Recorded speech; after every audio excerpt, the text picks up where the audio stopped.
나 배 타는 것 같아. 배에서 자꾸 꼬르륵 소리가 나. 배고픈 게 아니고? 잘 생각해봐. 조금 전에 소화제 먹었잖아. 아니야, 난 약이 필요해. 약이 좋아. 약이 금방 낫게 해주잖아. 우리 아플 땐 두통도 없어지고, 열도 내려주고, 잠도 잘 오게 해주고, 마술처럼. 약이 마술 같다고? 큰 오해야. 약은 질병과 질환을 치료하는 데 사용되는데 무조건 좋지도 않고 물론 무조건 나쁘지도 않아. 약을 올바르게 사용한다면 약이 가지고 있는 최고의 효과를 낼 수 있지만 잘못 사용하게 될 경우에 약은 독이 될 수도 있어. 독이요? 약물은 의학적인 용도로 사용될 때 병을 치료하거나 예방하는 좋은 점이 있습니다. 하지만 약물에 너무 의존하게 되면 생활 속에서 다양한 문제점이 발생하기도 합니다. If I ask you to dance, would you say if I ask you to dance, would you say yes? If I ask you to dance, would you say yes?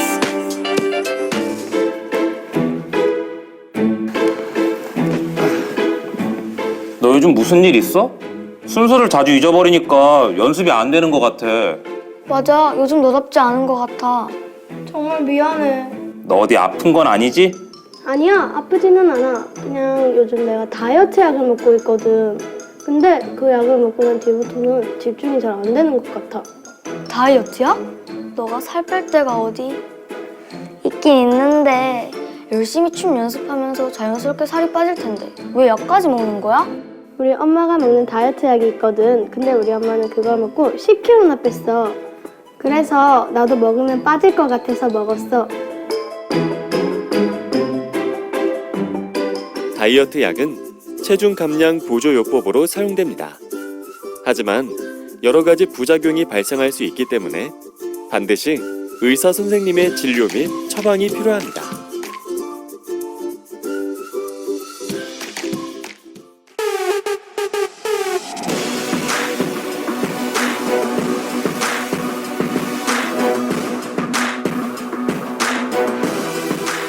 드디어 나오셨군. 우리 동아리의 센터. 나도 세영이처럼 열심히 연습해서 꼭 센터가 될래. If I ask you to dance, would you say yes? If I ask 왜 그래? 무슨 일이야? 더 이상 못 버티겠어. 어제 안무 연습하려고 에너지 드링크를 3캔이나 마셨더니 어지럽고 토할 것 같아서 잠을 못 잤어. 뭐라고? 3캔이나? 청소년기 하루 최대 섭취 권장량을 초과하여 고카페인 음료를 마시는 경우 불면증, 두통, 혈압 상승 등의 부작용이 더 쉽게 발생할 수 있고 성장 발육 장애와 중독을 불러일으킬 수 있습니다. 너 안 되겠다. 가지고 있는 카페인 음료 다 내놔.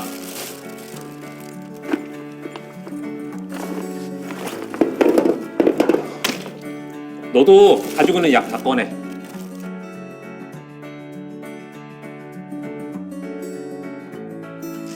여기 다 버리고 이제 우리 약에 의존하지 말고 건강하게 생활하기다. 알겠지? If I asked you to dance, would you say yes? 약을 올바르게 사용하기 위해선 약에 표시되어 있는 설명서를 확인하는 게 정말 중요해. 자, 이게 설명서야. 약의 성분과 모양, 효능과 효과에 대한 정보들이 있고 약을 얼마만큼 먹어야 하는지 용량과 용법, 약을 먹다 중단해야 될 증상에는 어떤 것들이 있는지, 그리고 약의 보관 방법 등이 표시되어 있어. If I asked you to dance, would you say yes? 안녕 친구들, 여러분의 귀염둥이 약방의 감초입니다. 우! 나도 보고 싶었어. 아 친구들, 내가 또 도전남이잖아요. 그래서 오늘은 제가 바로바로 짜잔! 1.5L 탄산음료 한 번에 마시기 도전! 후후! 소리 질러! 이 꾸준히 보고 싶으면 여러분 좋아요랑 구독, 알람 설정까지 아시죠? 자 그럼 도전!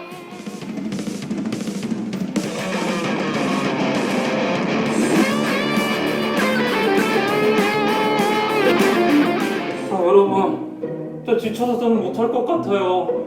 어제 잠을 못 자서 머리도 좀 아픈 것 같고. 아, 두통이야. 제가 어제 한 알 한 알 까서 옮겨뒀거든요. 잠시만요. 먹어볼게요.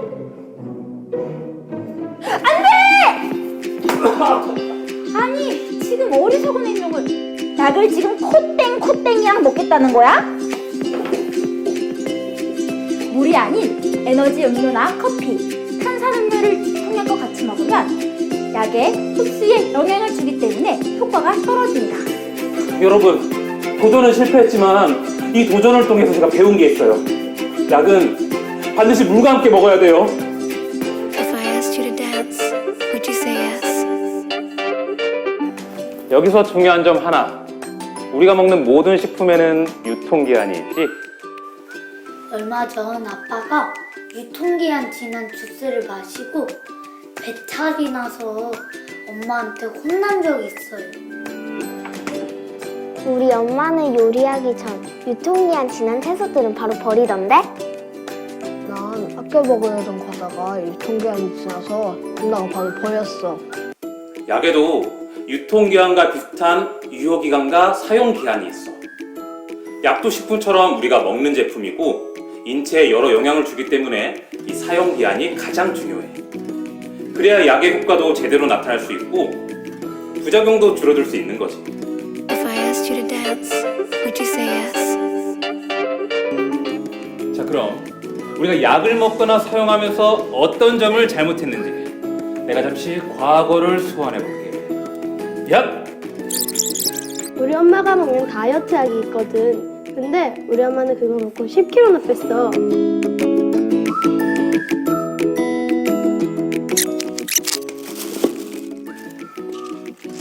여기다 버리고. 아, 두통이야. 제가 어제 한 알 한 알 까서 옮겨뒀거든요. 자신에게 처방된 약이 아닌 다른 사람의 약을 먹어서는 안 됩니다. 약은 실온, 냉장 등 보관 조건에 해당하는 온도에서 보관해야 합니다. 그리고 약은 원래 담겨있던 포장이나 용기 외에 다른 데 옮겨 담지 않아야 하고 설명서와 함께 포장 상태 그대로 보관합니다. 여러분, 약을 잘못 사용하면 건강을 해칠 수 있다는 점 꼭 기억하고 올바른 약물 사용으로 여러분의 소중한 꿈과 내일을 만들어 가도록 해요.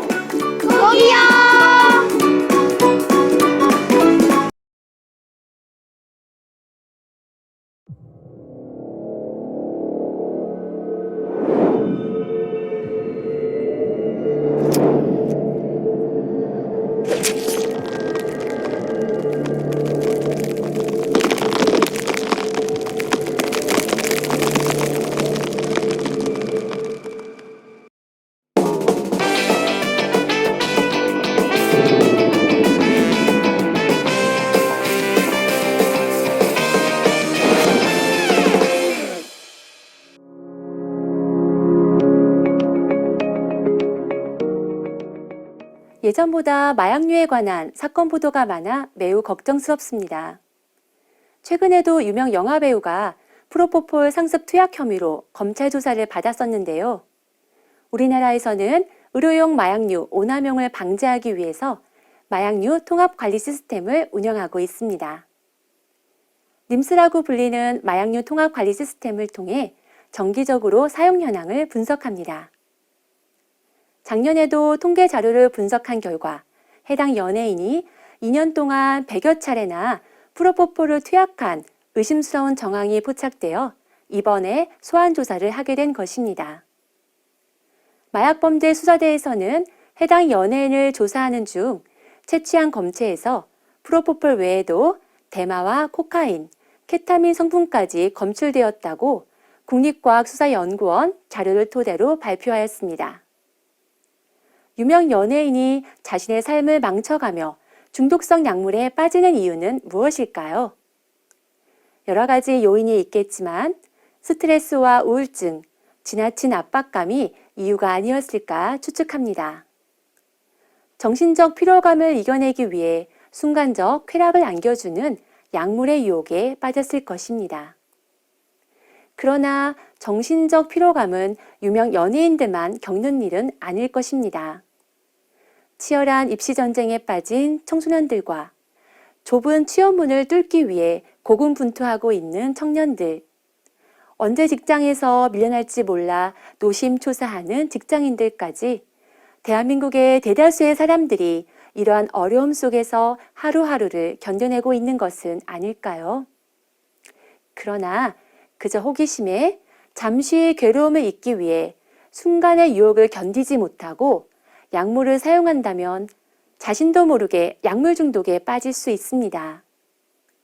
약물 중독에 빠지면 뇌 손상이 일어나기 때문에 스스로의 힘으로는 약물을 끊기가 매우 어렵습니다.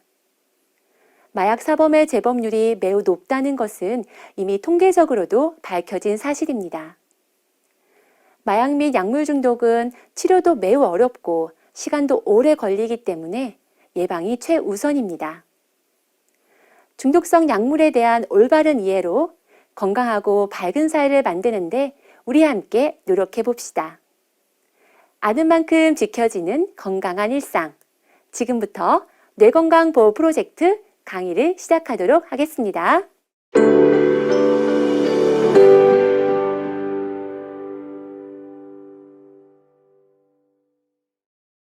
중독성 약물이 뇌에 어떤 영향을 주는지 살펴보겠습니다. 뇌를 자극하는 물질은 크게 두 가지로 나눌 수 있습니다. 뇌를 흥분시키는 물질과 뇌를 억제하는 물질입니다. 흔히 각성시키는 물질을 흥분제로 분류할 수 있고 졸음이나 진정을 유도하는 물질을 억제제로 분류할 수 있습니다. 주변에서 흔히 접하는 담배의 니코틴, 술의 알코올, 커피의 카페인 등 중독성 약물은 뇌를 자극해서 도파민을 분비시킵니다. 뇌의 신경 전달 물질인 도파민이 많아지면 뇌가 활성화되어 쾌감을 느끼게 됩니다. 이것을 대뇌의 전두엽에서 긍정적으로 판단하면 해마는 좋은 기억으로 저장합니다. 뇌의 활성이나 감정의 변화를 좋았던 경험으로 기억하게 되면 반복적 사용을 허용하게 됩니다. 그러나 중독성 약물의 반복적인 사용은 뇌 안의 도파민 수용체를 손상시킵니다. 도파민에 대한 민감도가 낮아진 수용체는 예전과 같은 효과를 얻기 위해 더 많은 양의 약물 사용을 요구하게 됩니다. 이것이 바로 중독의 기전입니다. 또한 중독성 약물의 반복 사용은 충동성을 통제하고 올바른 판단을 내리는 전두엽의 기능도 손상시키기 때문에 약물에 대한 욕구에 저항하거나 합리적인 결정을 내리기 어렵게 만듭니다. 흐려진 판단력은 약물을 계속 찾게 만들고 윤리적인 판단을 하기 어렵게 만들기 때문에 약물에 대한 갈망으로 범죄적 행위까지 서슴지 않게 만듭니다. 또한 뇌에는 불안과 공포, 분노 같은 감정을 조절하는 편도체가 있는데요. 중독성 약물은 편도체를 자극해 불안과 스트레스를 증가시키며 이로 인해 약물에 대한 갈망을 유발할 수 있습니다. 편도체의 기능에 이상이 생기면 감정이나 행동, 인지 관련 문제들이 발생할 수도 있습니다. 이상한 행동이나 성격의 변화, 감정의 기복이 심해진다는 등 다양한 이상 증세를 보일 수 있습니다. 중독성 약물은 기억 형성과 검색을 담당하는 해마의 기능을 떨어뜨려 기억력과 인지 기능을 손상시킬 수도 있습니다. 즉, 중독성 약물은 우리 뇌에 강력하게 작용하고 구조적인 변화를 유발하기 때문에 원하는 효과를 얻기 위해 반복적으로 약물을 찾다가 결국 피해를 확산시킵니다.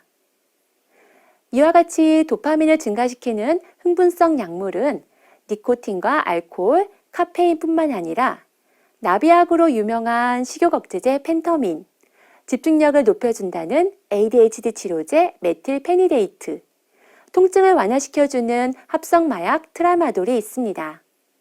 이들 모두 사용에 주의가 필요한 의약품들입니다. 뇌에 작용하여 생각이나 행동, 감정의 변화를 일으키는 의약품을 향정신성 의약품이라고 합니다. 향정신성 의약품을 줄여서 향정이라고도 하는데요. 향정은 마약류 관리법으로 규제를 받고 있습니다. 뇌의 흥분을 억제하는 약물도 습관이 되거나 남용될 가능성이 높습니다. 대표적으로 수면 마취제의 프로포폴을 들 수 있습니다. 현대인들은 다양한 이유로 불안과 긴장, 스트레스를 받고 있습니다. 만성적 스트레스 상태가 지속되면 우울증이나 불안장애 등의 정신질환을 유발할 수 있는 것입니다. 이때 뇌의 흥분을 억제하는 약물을 사용하고 나면 안정감이나 편안함 등을 느끼게 됩니다. 대중에게 주목받고 있는 연예인들이 불면과 불안증에 시달리고 결국 프로포폴과 같은 약물에 빠지는 것도 바로 이런 기전과 관련이 있습니다. 하지만 문제는 이것입니다. 마약류를 처음 사용 후 느꼈던 쾌감이나 안정감은 약물을 반복적으로 사용했을 때 동일하게 느낄 수 없다는 것입니다. 이것을 내성이라고 합니다. 내성을 극복할 수 있는 방법은 더 많은 양을 사용하는 것입니다. 마약 중독자들의 주된 사망 원인이 바로 약물 과다 사용으로 인한 호흡 억제입니다. 기대하는 효과를 얻기 위해 약물을 과다 사용하다가 결국 호흡 억제로 사망에 이르게 되는 것입니다. 만일 이러한 죽음에 대한 두려움으로 사용 중이던 약물을 중단하면 어떻게 될까요? 습관적으로 반복 사용하던 약물에 이미 정신적으로, 신체적으로 의존 상태라면 정신적으로는 약물을 사용하고 싶은 갈망이 일어나고 신체적으로도 극심한 통증과 감각 이상 등 다양한 금단 증상으로 고통받게 됩니다. 마약하는 사람들은 처음에는 쾌락을 위해서 긍정적인 효과를 기대하며 약물을 사용한다고 하지만 나중에는 약물 중독으로 인해 금단 증상의 고통을 회피하기 위해 계속하게 된다고 말합니다. 청소년은 특히나 더욱 위험합니다. 뇌신경망이 완전히 발달하지 않은 청소년 시기에 뇌신경을 흥분시키는 약물을 접하면 더 쉽게 중독에 빠진다는 연구 보고가 있습니다. 윤리적인 판단과 자기 통제 기능을 담당하는 전두엽은 약화시키고 쾌락적 자극을 추구하는 측자 행만을 활성화시킨다면 우리의 뇌는 건강한 발달을 이룰 수 없습니다. 나를 나답게 만드는 대체 불가능한 소중한 뇌를 지키기 위해서는 뇌를 손상시키는 중독성 약물을 멀리해야겠습니다. 저는 여러분의 건강한 일상을 응원합니다. 감사합니다.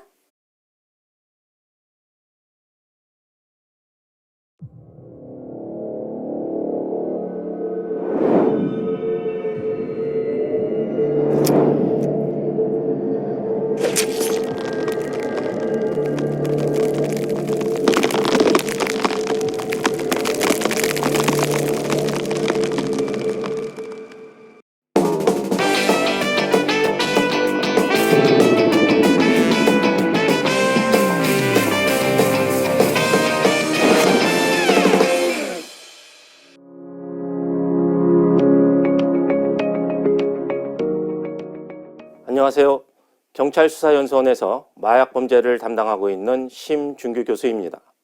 최근 서울 지역에서 발생한 몰래 마약을 넣어 학부모를 협박한 음료 시음회 사건 등으로 청소년과 마약에 대한 사회적 관심이 높아진 가운데 청소년들을 불법 마약으로부터 보호하고 사전 예방하기 위해 이번 학습을 진행하게 되었습니다.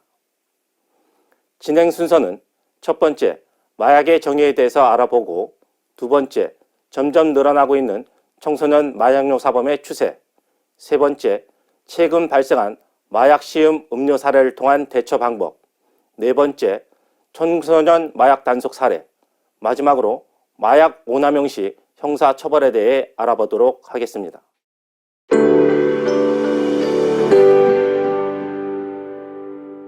마약류의 정의에 대해 알아보면 세계보건기구에서는 마약, 향정신성 의약품, 대마를 총괄하는 개념으로 약물 사용에 대한 욕구가 강제적일 정도로 강하고 사용 약물의 양이 증가하는 경향이 있으며 사용을 중지하면 온몸에 견디기 힘든 증상이 나타나고 개인에만 한정되는 것이 아니라 사회에도 해를 끼치는 약물이라고 정의하고 있습니다.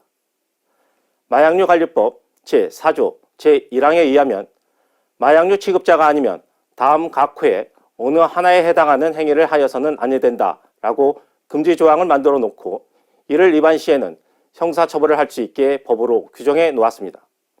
제1호에는 마약 또는 향정신성 의약품을 소지, 소유, 사용, 투약, 수수 등 매매하거나 알선 또는 제공하는 행위.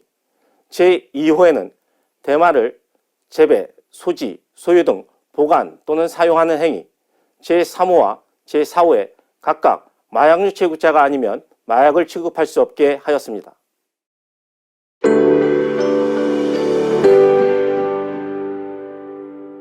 최근 5년간 청소년의 마약 사범 추세를 보면 19세 이하의 청소년 사범이 2017년 119명에서 2022년 481명으로 약 4배 정도 증가하였고 15세 이하의 청소년 사범은 2017년 1명도 없었는데 점점 연령층이 낮아져 2022년 한 해 41명이 마약을 투약한 것으로 확인되었습니다. 청소년 마약 사범이 증가하는 요인에는 청소년들이 마약에 대한 정확한 정보를 알지 못하고 호기심에 SNS를 통해 온라인으로 쉽게 구매할 수 있는 구조적인 문제도 있습니다.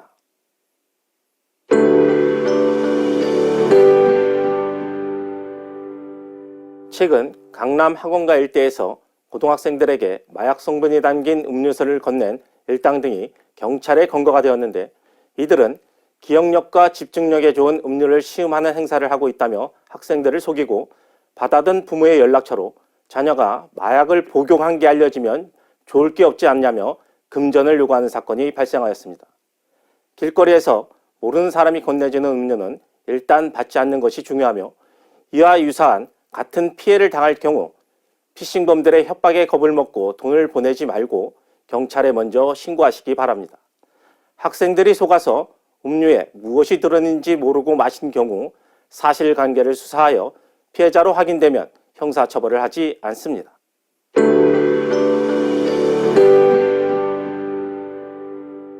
공부 잘하는 약이라고 잘못 알려진 메틸페니데이트는 ADHD 치료제로 향정신성 의약품인 마약으로 구분되며 의사의 처방 전에 의해서 치료 목적으로만 사용해야 됩니다. 단순히 공부 잘하는 약, 살 빼는 약이라는 문구에 호기심을 갖고 마약을 오남용하면 청소년 여러분의 신체에 큰 부작용을 초래할 수 있습니다. 전 세계적으로 부작용이 심각하고 문제가 되고 있는 펜타닐이라는 마약은 전문 의약품으로 의사의 처방과 관리하에 엄격하게 사용해야 합니다. 흔히 말기 암 환자에게 사용되는 진통제입니다. 몇 년 전 국내에서도 고등학생들 사이에 펜타닐을 유통하거나 투약하여 형사처벌을 받은 사례가 있는데 펜타닐은 몰핀보다 진통효과가 100배 높은 것으로 중독성 또한 심각합니다. 미국의 필라델피아주에서는 뇌를 손상시키는 펜타닐 중독으로 인해 좀비랜드로 불리는 지역도 있고 최근 미국의 18세에서 49세 사이의 사망 원인 1위가 불법 펜타닐 중독사라는 보고서도 있습니다.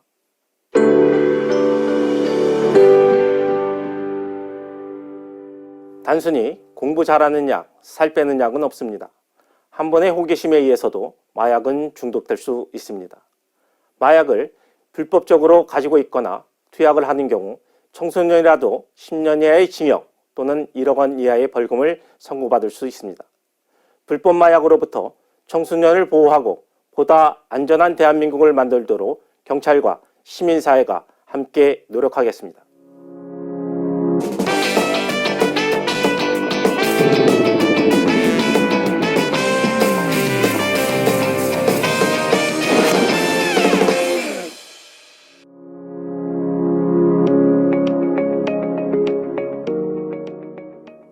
안녕하세요. 마약과 마약성 약물을 어떻게 예방할 건지 설명해드릴 경찰인재개발원 서민석 교수입니다. 자, 지금까지 우리는 마약과 마약성 약물이 얼마나 위험한지를 알게 됐습니다. 또 마약과 같은 약물을 잘못 사용했을 때 사회적으로 어떤 법적 규제를 받는지도 살펴봤죠. 그럼 이제 남은 건 예방이죠. 우리가 모두 이렇게 위험한 마약으로부터 스스로 안전을 지키려면 어떤 노력이 필요한지 함께 살펴보죠. 일단 문제는 마약과 같은 약물이 여러분들에게 생각보다 가까이 있다는 걸 인식해야 합니다. 지금도 스마트폰에서 마음만 먹으면 각종 SNS에서 돌아다니고 있는 마약 언어들을 볼 수 있죠. 중요한 건 마약 범죄자들이 마약을 판매하기 위해 어른들만 상대하는 게 아니라는 게 문제고, 특히 마약 언어들을 보면 이렇게 작대기, 아이스, 캔디, 크리스탈 같은 용어를 사용해 여러분들에게 접근하고 있다는 게 문제입니다. 더구나 텔레그램 같은 SNS 안에서는 여러분들에게 더 친숙한 이모티콘으로 암호를 만들어서 여러분들에게 접근하고 있다는 것도 꼭 기억해야 합니다. 보이는 화면처럼 달러 모양은 판매를 뜻하고 알약거림은 엑스터시, 하트와 번개 모양은 더 강력한 마약을 의미합니다. 여기에 대마초, 코카인 같은 생명을 위협하는 무시무시한 약물까지 여러분들에게 광고 형태로 메시지를 보내 판매를 유도하고 있으니 반드시 기억해야겠죠. 다시 말해, 마약 범죄자들은 여러분들에게 접근할 때 여러분들이 흔히 사용하는 친숙한 언어 방식으로 접근한다는 걸 절대 잊어서는 안 됩니다. 나쁜 놈들이죠. 하지만 무엇보다 여러분들이 이 나쁜 놈들의 속임수에 넘어가지 않으려면 그들이 보내는 문자나 메신저에 절대 현혹돼서는 안 되고, 이러한 언어가 마약을 암시하고 있다는 걸 꼭 알아줬으면 좋겠습니다. 중요한 건 청소년 여러분들이 마약을 남일인 것처럼 생각하면 안 되는 이유가 바로 여러분들이 마약을 한다는 게 아니라 마약이 여러분들을 노리고 있다는 걸 꼭 기억해야 합니다. 자, 그럼 구체적으로 몇 가지 기억해야 할 예방법을 살펴볼까요? 먼저 첫 번째 예방법으로 주의해야 합니다. 즉, 마약을 주의하지 않으면 언제든지 마약에 노출될 수 있다는 걸 기억합시다. 마약 범죄와 약물 남용을 경험한 청소년들에게 물어봤습니다. 어떻게 마약을 하게 되었나요? 라고 물어봤더니 이런 이야기를 들려줬습니다. 어떤 한 선배가 기분 좋은 게 있는데 한번 해볼래? 약국에서 쉽게 구할 수 있어서 이건 합법이야 라고 해서 마약인 줄 모르고 복용했다가 마약을 경험하게 됐죠. 마약을 경험한 학생은 기분이 좋아지기는커녕 오히려 멍 때리는 그런 느낌만 들고 기분이 좋아지는 등의 환각은 전혀 없었다고 해요. 오히려 가만히 있으면 누군가가 몽둥이로 때리는 것처럼 그런 느낌이 들어서 안 좋았다라고도 하더군요. 또 다른 학생은 그냥 병원에서 처방해주는 약이라서 이렇게 무서운 줄 몰랐다라는 거죠. 또 다른 학생은 마약이 의심되었지만 친구들이나 선배들에게 싫다고 하면 왕따를 당하거나 괴롭힘을 당할까봐 두려워서 어쩔 수 없이 했다고도 했습니다. 이처럼 마약은 여러분들이 의도해서 경험하기보다는 주변 친구들과 선배들의 영향이 크다는 걸 알 수 있습니다. 또 한 연구 자료를 보면 청소년들이 마약을 경험하게 되는 공통점으로 제일 많이 응답한 게 바로 호기심이었습니다. 그리고 두 번째는 친구들과 선배들이 하니까 따라했다고 답했죠. 여기에 일부 학생들은 마약인 줄 모르고 경험했다고도 답했습니다. 자, 이제 제가 왜 처음부터 여러분들을 걱정하는지 이해가 되었을까요? 맞습니다. 바로 내 의지와는 상관없이 어느 순간에 우리는 마약에 노출될 수 있고 자칫 잘못하면 마약을 경험할 수 있다는 게 아주 중요한 메시지입니다. 자, 이제 선택하고 결정해보죠. 먼저 호기심이 생겼을 때 마약을 경험할 것인가에 대한 부분은 어떤가요? 그렇죠. 절대 해서는 안 되겠죠. 호기심에서 시작한 경험치고 마약은 너무 위험한 약물이라는 걸 이제 이해했으면 좋겠습니다. 또 여러분들이 갈등을 겪을 수 있는 상황을 한번 적용해 볼까요? 친구와 선배가 마약으로 의심되는 약물을 함께 하자고 한다면 어떻게 하실래요? 그렇죠. 오늘부터 그 어떤 상황이 벌어져도 아닌 건 아닌 거죠. 그렇지 않습니까? 나의 신념이 빛을 발해야 됩니다. 마약이 위험성을 생각을 하면 마약을 추천하는 친구나 선배는 오늘부터 빠이빠이 하는 거죠. 그게 무슨 친구입니까? 그들은 진정 여러분들의 친구나 선배가 될 자격이 없는 사람이라는 걸 반드시 기억해야 됩니다. 두 번째는 바로 우리는 인식해야 됩니다. 어떤 인식이냐면 마약이 우리를 돌이킬 수 없는 위험에 빠뜨릴 수 있다는 인식이죠. 일단 기본적으로 우리는 앞선 시간에서 마약이 우리를 통제불능한다는 걸 알게 됐지 않습니까? 나의 신체와 정신을 송두리째 마비시킨다는 걸 우리는 과학적으로 확인했고 또 범죄 사례에서도 충분히 알 수 있었습니다. 하지만 우리가 주목할 건 마약은 나의 신체와 정신뿐만 아니라 학교와 친구 그리고 가족 모두를 앗아간다는 것도 기억해야 됩니다. 마약을 경험하거나 중독에 이르게 된 청소년 대부분은 세 가지를 잃었다고 말합니다. 바로 마약 때문에 학교를 잃었고 친구를 잃었으며 마지막으로 참 소중한 가족을 잃었다고 말하죠. 이렇게 되면 마약은 우리에게 가장 소중한 모든 것을 앗아간다는 걸 절대 잊어서는 안 됩니다. 저는 개인적으로 여러분들이 마약을 경험하면 안 되는 이유가 바로 여기에 있다고 생각을 합니다. 청소년 시절에 학교와 친구를 잃는 건 다 잃는 거나 마찬가지잖아요. 또 마약은 나 혼자만의 문제가 아니라 우리 가족 전체가 불행을 감당해야 하는 꽤 곤욕스러운 물질이라는 걸 결코 잊어서는 안 되겠죠. 자, 마지막 예방법은 가장 중요한 신고, 즉 신고해야 합니다. 마약이나 약물 남용을 발견하게 되면 이제 가만히 있으면 안 되겠죠. 무조건 신고해야겠죠. 앞선 시간에서 우리는 마약 중독이 얼마나 위험한지 알았습니다. 그만큼 마약은 그 자체만으로도 위험하기 때문에 반드시 신고를 해주셔야 해요. 마약과 관련된 사안을 신고하지 않게 되면 그냥 지나칠 수 있는 부분이 아니라 바로 내가 피해를 보지 않더라도 나의 친구나 선배, 가족이 마약의 피해가 될 수 있다는 걸 생각하는 것도 아주 중요합니다. 더구나 마약 중독의 진정한 위험성은 바로 자신을 통제하지 못하기 때문에 서슴지 않고 2차 범죄로 이어질 수 있다는 것도 가장 큰 문제죠. 이러한 마약 중독은 스마트폰 중독과는 다르지만 사이버 도박 같은 중독과는 비슷하다고도 해요. 왜냐하면 도박 중독에 빠지잖아요. 그러면 도박 자금을 마련하거나 빚을 갚기 위해 자신도 모르게 강력범죄를 저지르는 것처럼 마약 또한 다르지 않다는 거예요. 마약에 중독되면 자신도 모르게 마약 구입 자금을 마련하기 위해 또는 빚을 갚기 위해 강력범죄로 이어질 수 있다는 거죠. 특히 마약에 중독되면 내 의지와는 상관없이 폭력과 성범죄, 심지어는 마약범죄에 가담하는 아찔한 상황이 벌어질 수 있다는 걸 반드시 기억해야 합니다. 설마 안 그럴 거라고 하는 청소년들도 있겠지만 상식적으로 생각하면 해볼래요? 마약의 중독성은 대단하고 위험천만한데 중독된 이후에는 자기 통제가 되지 않으니까 마약을 구입하기 위해 무슨 짓을 못하겠습니까? 중요한 건 이러한 2차 범죄는 내 의지와 내가 가진 착한 마음과는 전혀 상관이 없다는 게 문제입니다. 절대 가볍게 여겨서 안 되는 문제죠. 자, 이제 신고의 중요성을 이해하셨겠죠? 오늘부터 마약 행위를 발견하게 되면 주저하지 말고 긴급범죄 신고전화 112로 신고해 주시는 겁니다. 또 주변에 혹시 내 친구가 내 지인이 마약이나 약물을 잘못 사용해서 힘들어하는 모습이 보인다면 한국마약대치운동본부에 연락해 도움을 요청하는 겁니다. 이건 꼭 약속해 주시는 겁니다. 자, 잠깐 연습 한번 해볼까요? 자, 길을 가다가 불법 음료를 시험하는 걸 보거나 의심된다면 어떻게 해야 될까요? 그렇죠. 이건 주저하지 말고 일단 신고하는 겁니다.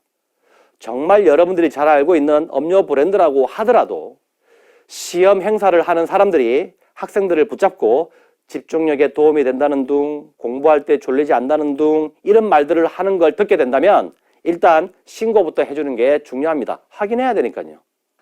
자, 하나 더 해볼까요? SNS를 하다가 마약 관련 광고를 받았거나 또는 게시물에 마약 언어나 이모티콘을 보게 된다면 어떻게 해야 될까요? 그렇죠. 일단 신고부터 해주는 겁니다.